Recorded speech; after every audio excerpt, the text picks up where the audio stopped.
So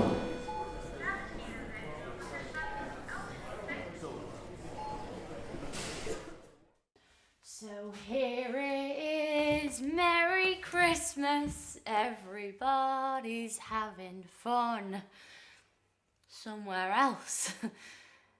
I'm ringing in my first 25th of December on the wards by doing an impression of a smiley doctor off the telly. But it grates every time a patient or colleague wishes me a happy Christmas. Santa might be putting his feet up after a long night, but his pal, the Grim Reaper, never gets a day off. And so I find myself in a side room with a distressed family having the chat about mum, gran. They know the punchline before I start my story. A doctor is never going to summon an extended family to sit on uncomfortable chairs at short notice on Christmas Day to tell them you've won 50 grand on a scratch card. Still doesn't stop them holding out for that final dramatic plot twist. There must be more that you could try, begs a distraught son. Honestly, if there was, I would have already tried it by now to avoid discussions like this. Bad news is never easy to hear, but it's never easy to deliver either. You've got drawn faces with sad set mouths, eyes already dull and resigned, hands clenched together, knuckles straining at the skin. Some will sob, some will scream, and some will just stare into the abyss that I've created.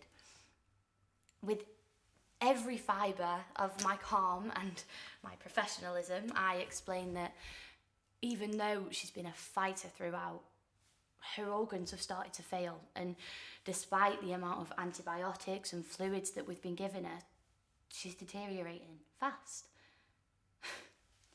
Hoping to show empathy through my body language, I clasp my hands together and lean in to say, all we can do now is concentrate on keeping her comfortable and focus on her dignity. As I do so, I inadvertently press against my jumper. It's a seasonal jumper. A deep night sky blue with Santa perched right up on his sleigh near the collar. Moving down, we come to Prancer, Dancer and the rest of the reindeer massive, with Rudolph proudly front and centre. Underneath Rudolph's red nose, and now under the pressure of my clasped hands, is a button to activate a frantic MIDI rendition of Jingle Bells.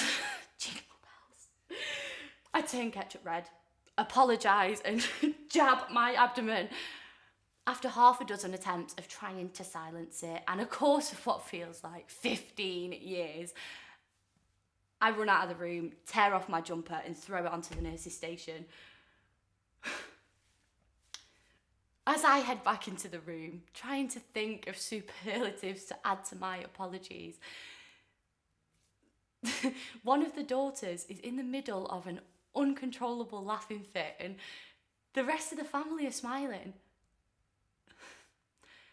Maybe there is an easier way to deliver bad news after all.